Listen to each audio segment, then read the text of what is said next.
Mr. Speaker, FCO officials in Russia meet regularly with LGBT activists and attend LGBT events such as Queer Fest and the Side-by-Side Film Festival in St. Petersburg, so that we can provide visible support. We've also provided support to organisations such as Stonewall and helped to facilitate Sir Ian McKellen's visit to Russia last year, during which he met LGBT activists in Moscow and St. Petersburg and Ekaterinburg. And I think his powerful messages about UK values resonated at least with Russia's next generation. Sir Desmond Swayne. Is there an element of reversion to type here, in that it was always a feature of totalitarian regimes to vilify minorities and as a matter of routine political management, and equally of the former Soviet Union, it was typical to identify any person that posed a political threat, to brand them as gay and to detain them in a mental institution? Well, Mr. Speaker, I think Chechnya does indeed seem to be the worst of the lot. So in that sense, as part of Russia, I would urge President Putin to make his views clear in condemning what is going on in Chechnya. Hear, hear. Chris Bryant. This reminds us that we are phenomenally lucky in this country, those of us who are gay, in particular gay, because I remember meeting in Russia in 2009 a lesbian activist who was 83 years old, and I asked her how she got away with it, and she said, well, I think President Putin thinks that women don't have sex after the age of 80. How wrong can you be, she said. But the serious point here is that we should, of course, pay tribute to those people who are standing up and are at risk of their own lives. And I'm glad that the government is acting to try and do that. But isn't this all part of a piece? President Putin appointed Kadyrov as president in Chechnya. He's then got elected with 98% of the vote. That doesn't, of course, seem at all bizarre, does it? But he and Putin have both repeatedly abused human rights. They've used violence to excess.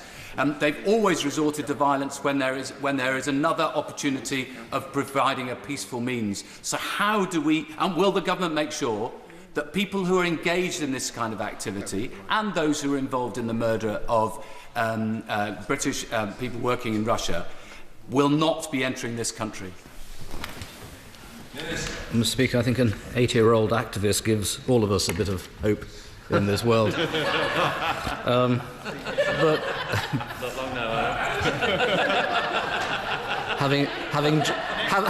having just turned 60, although I know I don't look it, I heard from behind me. Oh yes, I did. But much more seriously, what the honourable gentleman says is absolutely right. This is part of a wider picture across Russia, although I again say I think Chechnya does appear to be the worst example. And I think that, you know, within the constraints of being able to influence what happens in any other country, we have to speak loudly, speak collectively, be brave and courageous, and at a diplomatic level within the country, we will do our utmost to continue to put pressure on the regime to understand that in the modern world, this kind of activity is barbaric and is no longer part of the world in which any country should be allowed to live.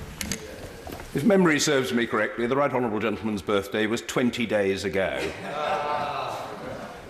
Tom Brake.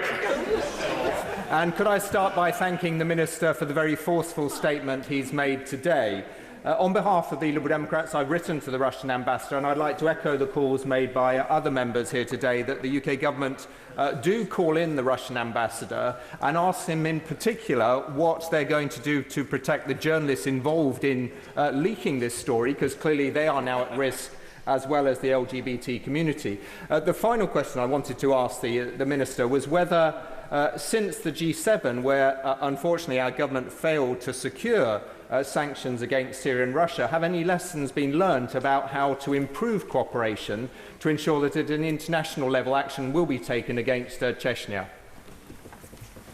I think the right honourable gentleman perhaps has deviated slightly from the collective tone of the House this morning. As I think he will appreciate, what happened at the G7 was in response to fast-moving events following the gassing of people in Syria. As I said a moment ago, and I say it again, on the issue of gay rights in Chechnya or indeed anywhere else across the world, we need to speak not only as one voice in this House, but by working together with other countries and with NGOs to make sure that the world collectively homes in on the likes of Chechnya and Russia more generally to make it clear that they are completely out of step with the rest of the world and over time will lose all credibility and become increasingly derided, and it's high time they just grew up and understand what the modern world is all about. Paul Flynn.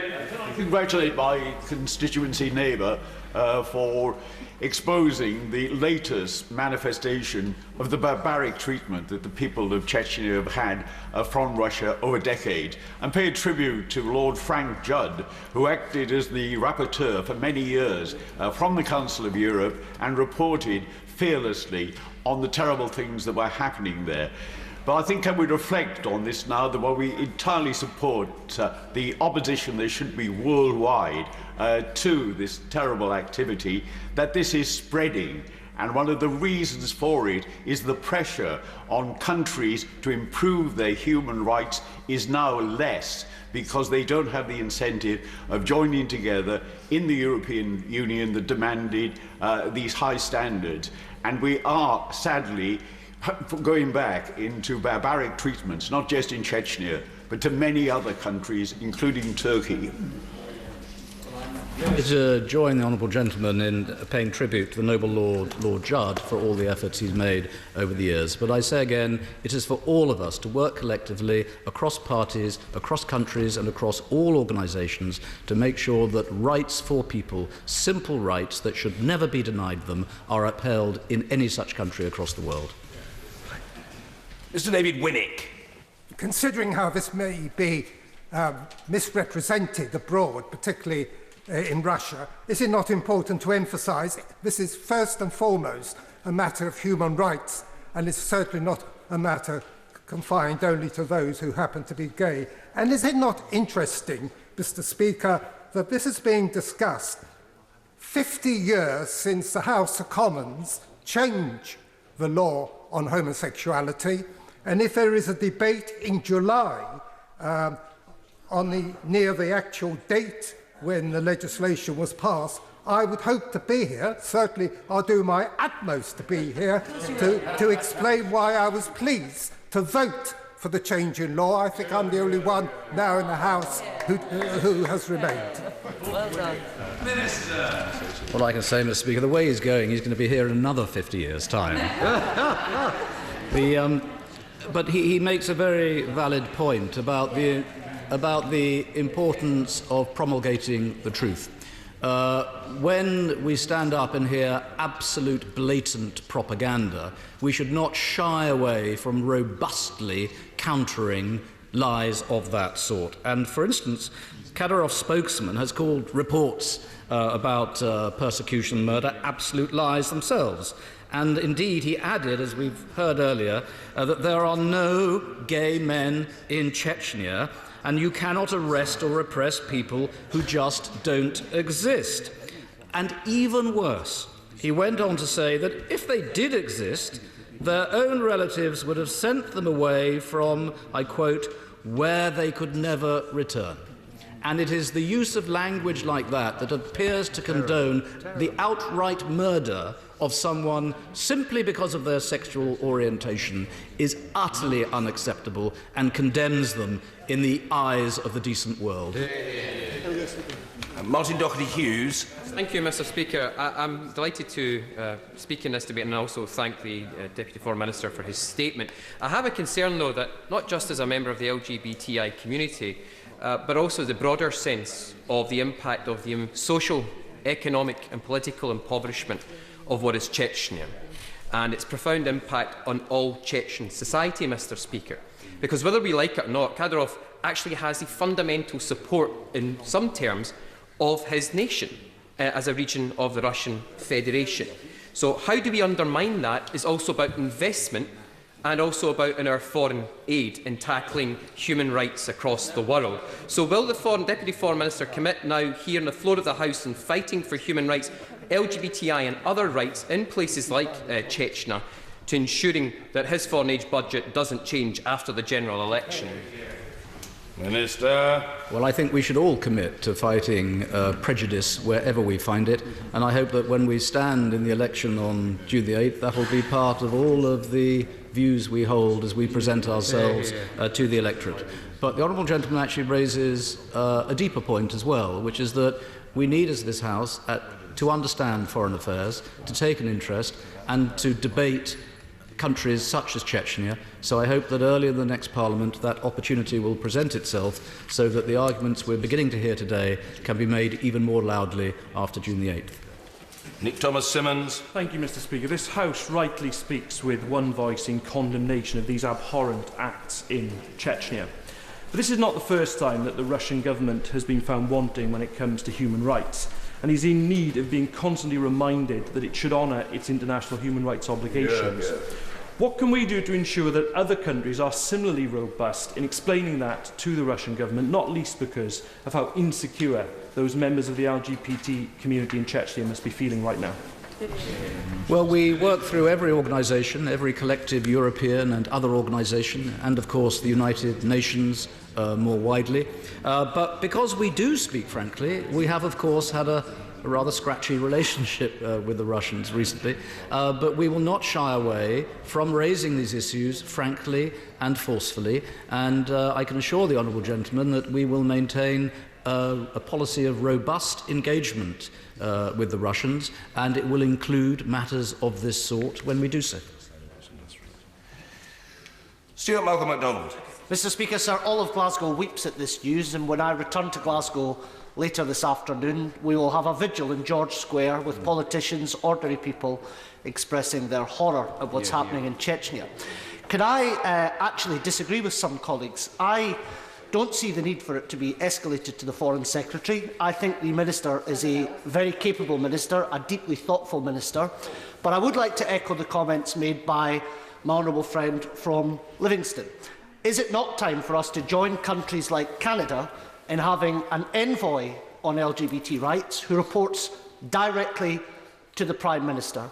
And I would also echo the point made by my honourable friend from Clydebank. Does this not show, and also in terms of what the honourable gentleman from the Ribble Valley said about the Commonwealths, is that it's not the time to cut the foreign aid budget? Well, I thank the honourable gentleman for his kind words. Unusual, I have to say, at this particularly fervent political period, but deeply appreciated nonetheless, and I am contemplating putting it in quotation marks in my election address. I wouldn't do that. He doesn't mean it. He doesn't mean it. I note what the I note what the honourable gentleman says about an envoy. I mean, what our policy will be on this is not for me to say. All I say, my personal observation, is that sometimes a dedicated envoy is not as effective as having all ministers doing it across the board of government, as indeed all members of Parliament doing it as well. But if that's in his manifesto, we will let the people decide. Mr. Barry Sherman. Speaker, I'd rise briefly just to congratulate my honourable friend from Cardiff South and Penarth for actually raising this important question on human rights, but also suggest a word of caution about any complacency on this. We've got a united voice in this House of Commons, but when travelling on an official visit in a part of European Union, but towards the east, I found that there was some disturbing evidence, some influence of these sorts of attitudes still lingering there that we should not be complacent about. And I was particularly worried that I was in Austria, where I saw some examples of some pretty virulent kind of propaganda. We should be on our guard wherever this kind of human rights abuse rears its ugly head. Mr. Speaker, I think we should take that as serious words of wisdom from a senior member of this House. We must always look at our own supposed allies to make sure that they have not got, let's call it, diluted views, and he's absolutely right to point out that Europe, for starters, needs to be united if we are going to make our voice clear and resonant across the wider world.